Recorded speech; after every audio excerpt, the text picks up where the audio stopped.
nuevo episodio de Escuela Sabática Viva.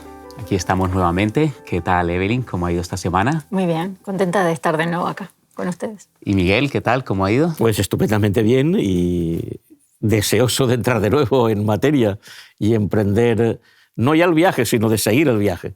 Continuar el viaje, ¿eh? Habéis visto esa experiencia en la que vamos en un viaje, nos quedamos dormidos un poco, pero el viaje ha continuado, simplemente hemos avanzado. Así que hoy tenemos nuestra lección número 2. Hoy viajamos un día en la vida de Jesús. Tenemos vamos a terminar con el capítulo 1 de Marcos. Si nos damos cuenta, es un capítulo en el que hay muy pocas palabras de Jesús. De hecho, en todo lo que vamos a ver, solo hay 4 frases de Jesús. Una frase que Jesús le dice a sus discípulos, sígueme, cortita. Otra frase que Jesús le dice al leproso. El leproso le dice, quiero ser limpio. Y Jesús le dice, sé limpio, sé sano. Otra frase que Jesús le dice al demonio, con autoridad y con fuerza, sal de él. Y la otra frase, cuando los discípulos vienen a Jesús y le dicen, tenemos que ir a viajar a otros lugares, ¿no? Entonces, eso vamos a hacer hoy. Hoy vemos a Jesús en acción, literalmente.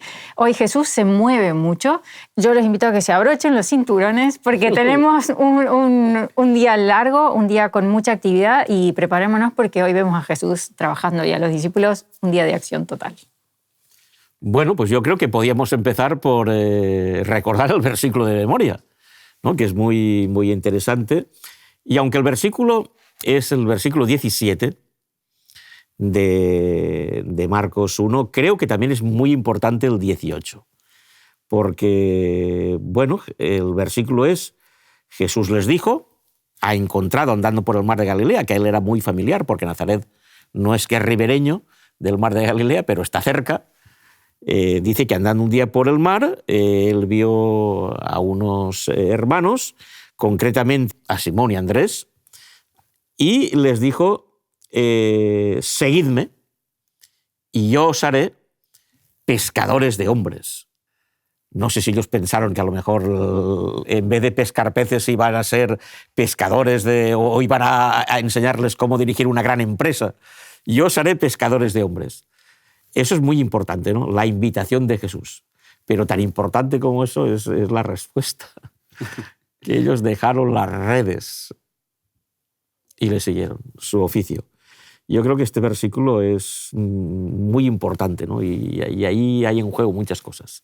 Muy bien, gracias, Miguel. En Escuela Sabática Viva, la Biblia es lo más importante. Y como dijimos la semana pasada, tenemos un evangelio que es vivo. Y ese evangelio vivo tiene este versículo en el cual hay una invitación, venid a mí, ¿no? Venid a mí que yo os voy a hacer pescadores de hombres. La invitación que hace Jesús, esa invitación también es para nosotros hoy. ¿A cuánto estamos hoy nosotros dispuestos a renunciar para seguir al Dios del evangelio, a Jesús? Bueno, yo antes más o menos lo he dicho. Tan importante es el versículo 17 que contiene la invitación, muy importante que Jesús nos está invitando continuamente, como el 18. Y el 18 ellos dijeron que dejaron las redes. Pero es que dejar las redes no significa dejar esto y después vuelvo, significa dejarlas definitivamente. Y eso era su medio de vida. Se cree además que tanto Pedro y Andrés como Juan y Santiago tenían unos pequeños negocios relacionados con eso y que de repente tengan que seguir a Jesús, pues nosotros que estamos familiarizados con leerlo esto muchas veces, nos parece que es fácil, pero no era nada fácil. No fue nada fácil. Hay que tomar una decisión importante. Y seguir a Jesús es importante. Es muy importante, pero muchas veces no es fácil. Porque ninguno de nosotros vivimos en un vacío. Vivimos rodeados de personas, vivimos rodeados de circunstancias que hacen que tengamos cierto apego a esas cosas. Y de hecho Jesús lo va a decir, lo veremos más tarde, en lecciones más adelante, ¿no? Que cualquiera que por el Evangelio no deje ciertas cosas, pues es muy complicado. Ahora, la pregunta sería, ¿cuánto estás tú y yo, amigo televidente que me escuchas, dispuesto a renunciar para seguir a Jesús? Bueno, pues eso Jesús lo explicó en muchas parábolas, ¿no? Hay quien vendió todo lo que tenía por conseguir aquello. Pero es importante saber que seguir a Jesús Tiene un costo. tiene un coste. No es fácil. Y bueno, a lo mejor para algunos sí, yo no digo que no. Pero hay mucha gente que dice, no, seguir a Jesús es lo más fácil del mundo. Sí. No, mira, seguir a Jesús es la mejor decisión que puedes hacer. Pero te va a costar algo. Pero te va a costar, tendrás dificultades, porque hay quien se encargará además de poner las dificultades, que todos sabemos quién es. Así que lo importante es tomar la decisión. Dificultades para seguir a Jesús las habrá. Y yo, que ya tengo cierta edad, la semana pasada decía en la presentación que estaba jubilado, pues puedo decir que aún al día de hoy, después de una larga trayectoria, las dificultades están. Pero lo importante es tomar la decisión. Y Pedro y Andrés, que tomaron la decisión, después tuvieron muchas dificultades. Y Pedro ya lo veremos en su día, más adelante, cómo tenía dificultad en afirmar que él era discípulo de Jesús. No, dificultades habrá, pero lo importante es tomar la decisión. Si tú tomas la decisión, y eso es lo importante de este versículo, Jesús te promete estar contigo en las dificultades que tengas en seguirle.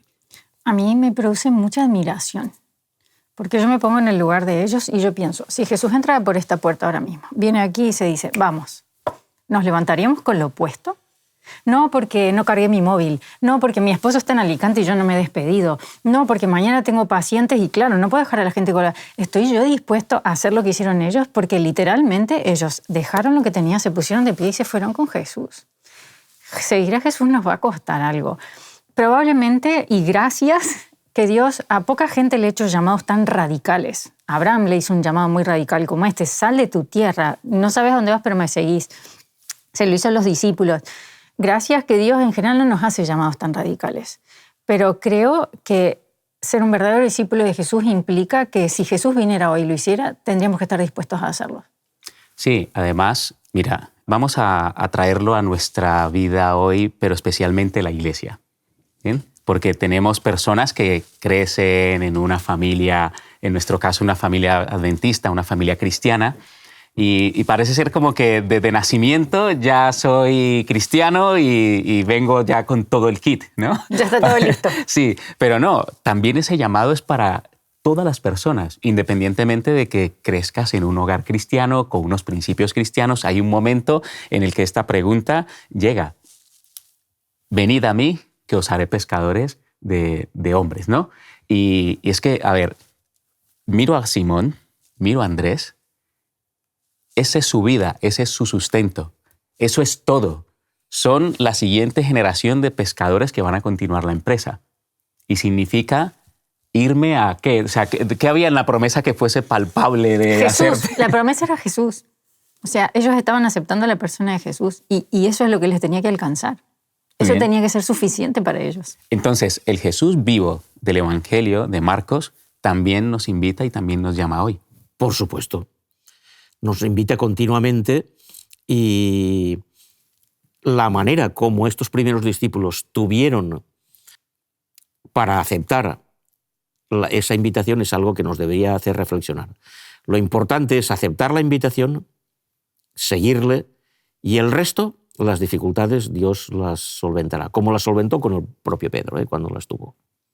Y las va a solventar con nosotros. Eso nos lo cuenta Marcos. Y con el propio Marcos, que también lo siguió. Y lo dejó. Y como decía Evelyn la semana pasada, pues después Marcos fue un seguidor total de Jesús. Muy bien, encontramos a un Jesús trabajando ya, ¿no? Sí. Un Jesús que no pierde tiempo y Marcos nos lo muestra en acción, ¿no?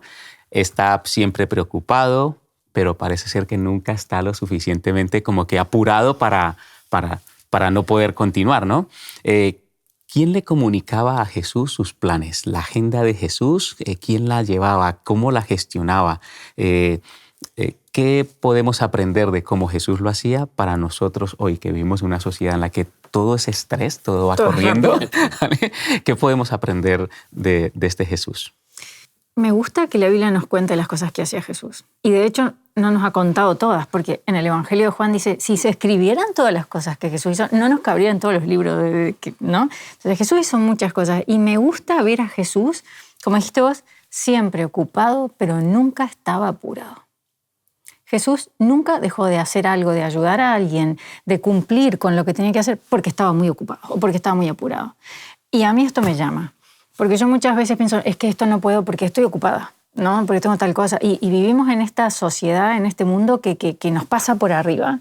Lo urgente siempre es mejor que lo importante, ¿no? Y tenemos que empezar a priorizar. Jesús nunca le dijo a nadie, estoy muy ocupado y no te puedo ayudar. No tengo tiempo, volvé más tarde o volvé mañana, ¿no? Y para mí es un llamado para nosotros. Y creo que a Jesús le gestionaba la agenda del Padre. Creo que Jesús tenía sabiduría y sabía a qué decir sí, a qué decir no, en qué momento hacerlo, cuánto tiempo dedicar, porque el Espíritu Santo lo guiaba, porque el Padre le armaba la agenda, por decirlo de alguna manera. Y esto lo lograba Jesús cada día en oración. El secreto de la vida tan poderosa que vivió Jesús fue su vida de oración. Lo vemos en un montón de ocasiones en las que dice, se fue a un lugar a solas a orar. Muy temprano de mañana se levantó a orar. Jesús oraba.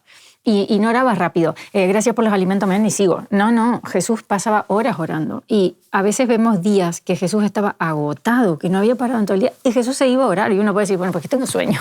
Una oración rápida y sigo, ¿no? Y Jesús no hacía eso. De hecho, si me dejan, les leo una cita que está en un libro precioso, El deseo de todas las gentes. Uh-huh. Para mí, la mejor biografía de Jesús, un libro de esos que te transforma la vida. Lo escribió la escritora cristiana Ellen White, y en la página 330 y 331 dice, ninguna vida estuvo tan llena de trabajo y responsabilidad como la de Jesús. Y sin embargo, cuán a menudo se lo encontraba en oración. Cuán constante era su comunión con Dios. En una vida completamente dedicada al beneficio ajeno, el Salvador hallaba necesario retirarse de los caminos muy transitados y de las muchedumbres que le seguían día tras día. Como uno de nosotros, participante de nuestras debilidades y necesidades, dependía enteramente de Dios. Y esta es la preparación eficaz para todo trabajo que se haya de realizar para Dios. ¿Cómo hacía Jesús para gestionar su agenda? Pasando tiempo con el Padre, dejándose guiar por el Espíritu Santo. Y creo que el poder que tuvo Jesús para poder hacerlo, la sabiduría, está a nuestro alcance también. Muy bien.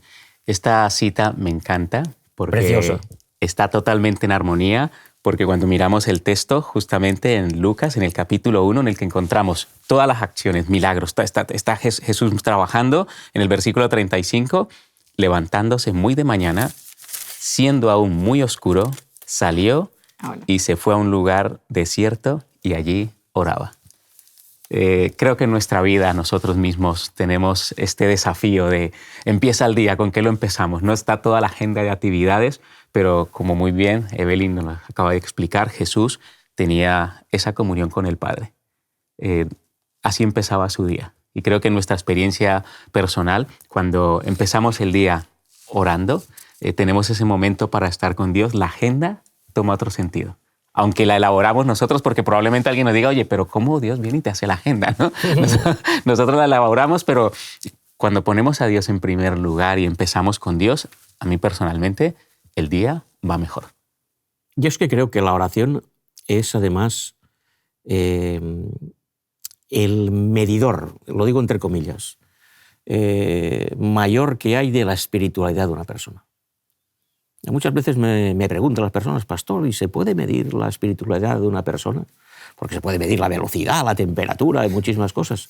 Y yo digo, sí, y además sé cuál es el termómetro. Y es la oración. Y es que una persona que ora, y ora verdaderamente, es una persona espiritualmente fuerte. Por lo que tú decías, y tú decías también, porque depende de Dios. Una persona que no ora o que no ora verdaderamente no es espiritualmente fuerte, porque no dependes de Dios, dependes de otras cosas. De uno mismo. Claro, y entonces por eso es muy importante esto con Jesús. Ese aspecto es muy importante. Claro. Ahora, ese Jesús que hace estos milagros, que aquí en el capítulo 1, ¿no?, toca personas, está con los discípulos, al mismo tiempo está enseñando y parece que en su agenda no hay espacio para otras cosas, hay algo que pasa y es que tiene autoridad. O sea, ahora estamos Marcos escribe para romanos. Los romanos tienen autoridad. Eran muchos romanos. Sí, son romanos, ¿no? Pero el Evangelio nos dice que Jesús tenía autoridad. Miguel, ¿esa autoridad, de dónde venía la autoridad de Jesús? Bueno, yo creo que la autoridad no hay que confundirla con autoritarismo, ¿no? A veces los romanos, para hacer lo que hacían, pues tenían que hacer esto. Pero, y efectivamente, Jesús hacía muchas cosas sobre las cuales le cuestionaron esa autoridad. Lo veremos al final, sobre todo al final de su vida. Pero, por ejemplo, en el primer evangelio, en Mateo, cuando él hace el primer discurso, el Sermón del Monte, dice al final que la gente se admiraba porque hablaba con autoridad y no como los escribas. ¿En qué consistía la autoridad de Jesús? Bueno, pues yo he seleccionado también una cita, también de Ellen White, de este libro maravilloso que es La Educación. Okay. Y entonces ella dice en la página 74, Jesús dice que su autoridad lo era porque practicaba lo que enseñaba. Os he dado ejemplo, les dijo a sus discípulos, para que vosotros también hagáis como yo he hecho. He guardado los mandamientos de mi Padre. Así, las palabras de Cristo tuvieron en su vida una ilustración y un apoyo perfectos. Y aún más, Él era lo que enseñaba. Sus palabras no solo eran la expresión de la experiencia de su propia vida, sino de su propio carácter. Jesús no solo enseñó la verdad, Él era la verdad. Y eso fue lo que dio poder a su enseñanza. Es decir, yo veo aquí una palabra que lo resume todo, es integridad.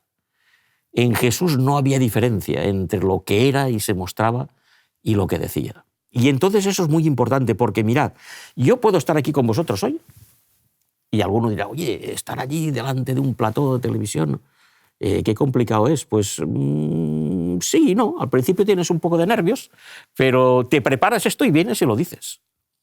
Incluso diré más, y dar un estudio bíblico, o dar una clase de escuela sabática, o dar un sermón. ¿Alguno era un sermón? Bueno, no, si tú te preparas y lo das. Yo diría que eso es relativamente fácil, requiere experiencia. Ahora bien, que mi vida sea reflejo de lo que hago, eso es más complicado. Eso requiere, como decíamos antes, arrodillarnos cada día y pedírselo al Señor. Eso es lo que hacía Jesús. Su autoridad era porque Él era íntegro, no había doblez. Y eso fue lo que le dio importancia a su enseñanza. Esto nos rompe los esquemas, porque aún hoy en la sociedad actual la autoridad está, pues, el rango, la cantidad de conocimiento que tenga. Está más impuesta que ganada. Sí, pero en este caso, o sea, tiene que ver totalmente con humildad. Claro. Tiene que ver con humildad, tiene que ver, porque, o sea, la integridad la vivimos, o sea, lo que digo, eso soy. Y hoy nos gustaría a muchos poder hacer milagros, ¿no? Y cuando muchas veces dice, oye, Señor, ¿por qué no pudimos nosotros expulsar estos demonios? Como lo vamos a ver en otras lecciones, lo que pasaba era que no había integridad y la vida de oración. Ayer hablábamos con vos, Diego, cuando veníamos en el coche y justo de cómo la gente a veces nos ve el sábado en la iglesia y no nos ve igual en la semana. La gente cuando nos cruza de lunes a viernes tiene que ver lo mismo que ven nosotros el sábado. Tenemos que ser la misma persona, no podemos tener una doble cara, porque si no, ¿qué clase de evangelio estamos predicando? Sí. Te cuento una pequeña anécdota que ilustra muy bien esto. A principios del siglo pasado, 1900, había un famoso predicador en Nueva York, bueno, que era un evangelista que enardecía, tenía una locución, una maravilla. Fantástico predicando. Sin embargo, tenía algunas cosas en su vida que no se correspondían con eso. Y una vez, con lo que predicaba, estando al final de su conferencia, estaba saludando a la gente y entonces pasó un ancianito, no un anciano de iglesia, sino una persona vieja. Vale. Y el predicador dijo, ¿qué tal, hermano? ¿Qué tal le pareció la conferencia? Y aquel se quedó mirándole y le dijo, mire, se lo voy a decir. Lo que usted hace habla tan fuerte que yo no soy capaz de oír lo que dice. En otras palabras, su vida no se corresponde con lo que usted predica. Por lo tanto, lo que usted dice a mí no me interesa. Wow. Eso Jesús no lo tenía. Jesús sí que era íntegro. Y ya lo veremos más adelante con el tributo a César, ¿no? Que van diciendo, maestro, sabemos que tú eres veraz, que tú no tienes, que tú dices con integridad las cosas. Ese era Jesús. Entonces, esto de cállate y sal de él es el resultado de la vida íntegra que tenía Jesús en la comunión con el Padre y es lo que le da la autoridad. Ahora, somos conscientes nosotros de la realidad que hay porque este demonio que justamente encontramos aquí dentro de un endemoniado en el capítulo 1, en el versículo 21 en adelante y en el versículo 24, esta persona que está poseída, los demonios conocen a Jesús y le dicen, ¿qué tienes con nosotros, Jesús Nazareno? ¿Has venido a destruirnos? Sé quién eres, el Santo de Dios. Y rápidamente encontramos a Jesús trabajando, pero encontramos aquí una evidencia de que hay un conflicto. Ahora, ¿cuál debería de ser nuestra actitud al darnos cuenta que el llamado de Jesús y el vivir el Evangelio de Jesús, en este viaje hay un conflicto? A mí me llama la atención mucho que cuando este endemoniado se enfrenta a Jesús, lo que vos dijiste recién, ¿no? Que leímos en el versículo, reconoce quién es Jesús. Eres el Santo de Dios. El demonio sabe quién es Jesús. Y el demonio está en la sinagoga. No estaba por ahí dando vuelta como algún otro que Jesús se va a encontrar luego. Este está dentro de la iglesia. Este demonio está dentro de la sinagoga. Tenemos que tener cuidado porque el diablo es poderoso y está en todas partes. Y a veces pensamos que porque tenemos cierto conocimiento, porque vamos a la iglesia o en ciertos lugares o con ciertas personas, somos inmunes a los ataques del diablo. Sin embargo, podemos ver en esta historia que eso no es verdad. El diablo estaba dentro de la sinagoga y se enfrenta a Jesús. El demonio conocía a Jesús y el demonio nos conoce a nosotros. Y es poderoso. Y creo que a veces tomamos un poco a la ligera esto. El diablo ha sido muy astuto y como siempre nos gana, ¿no? Durante mucho tiempo la gente le tuvo miedo.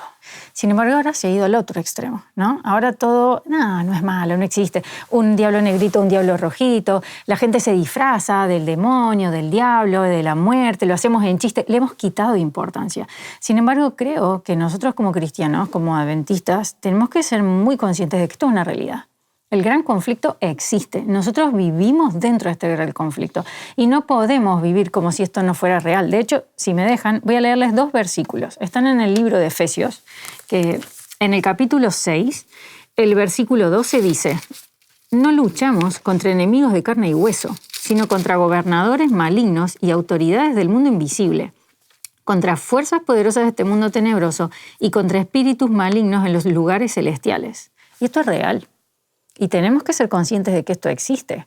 ¿Qué tenemos que hacer? ¿Tener miedo, volvernos místicos, encerrarnos? No, eso tampoco. De hecho, no tenemos que tener miedo porque nuestro Dios es mucho más poderoso. Jesús, de hecho, le dijo, cállate y sal de él. Y el demonio obedeció inmediatamente.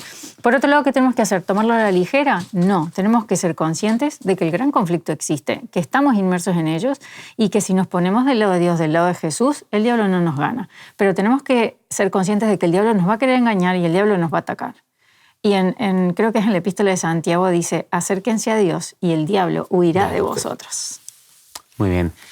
Aquí entendemos por qué Jesús tenía esa comunión tan cercana y tan estrecha con el Padre. Le daba autoridad, le da protección y nosotros hoy, gracias Evelyn, deberíamos de hacer también lo mismo.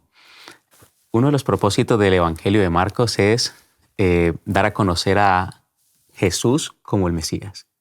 El Mesías prometido. Jesús podía decir en muchas ocasiones, ¿no? Pues va y dice, tus pecados te son perdonados. Pero aquí Jesús se encuentra con los intocables. Personas que en la sociedad, o sea, nadie se iba a atrever a ir ni acercarse. Pero Jesús llega a los intocables. Y no solamente les dice los perdono, sino que los toco. Y ese toque le da poder al Evangelio. Ese toque habla de quién es Él. Estamos frente al Creador. Estamos frente al Salvador. No solamente a quien va a perdonar nuestros pecados, sino al que puede transformar la vida. Y sabemos de que toda la ruina, las enfermedades, lo que existe es fruto del pecado. Y Jesús nos va a demostrar de que ante Él no hay pecado que se resista, no hay nada que pueda detenerlo, siempre y cuando le demos esa oportunidad para que Él nos toque. Y de allí que Jesús muchas veces se acerca y toca a los intocables. Y esto le da autoridad al Evangelio, pero también a Jesús, y nos dice que podemos confiar en Él. ¿Habrá algo que Jesús no pueda tocar? ¿Habrá algo que Jesús no pueda sanar si le damos la oportunidad? Yo veo acá un Dios que tiene poder, pero que además es amor. Y me encanta esa mezcla de nuestro Dios. Él sana, pero además ama. Ese Jesús del que estamos hablando es el que está aquí hoy con nosotros, es el que queremos presentar, pero se nos va el tiempo. Y lamentablemente vamos concluyendo, pero hoy queremos concluir con una oración porque es la forma en la que Jesús tenía su poder, su autoridad y podía tocar a los intocables. Gracias, Señor, porque tú nos llamas, como llamaste a tus discípulos. Danos, Señor, la voluntad de seguirte a pesar de todo. Gracias, Señor, porque tú te acercas a nosotros. Gracias, Señor, por tu ejemplo de integridad. Ayúdanos a serte fieles y a seguir caminando a tu lado. En el nombre de Jesús te lo pedimos. Amén. Amén. Amén. Hasta la semana que viene. Si Dios quiere, aquí estaremos. Dios quiere, aquí estaremos. Nos veremos Sí. entonces. Te invitamos a tener una experiencia más allá del sábado, convirtiendo tu unidad de acción en una iglesia hogar, en donde la Biblia, la oración intercesora, la fraternidad y la testificación sean vuestro estilo de vida. Así experimentaremos un poder renovador en la iglesia y en el cumplimiento de la misión.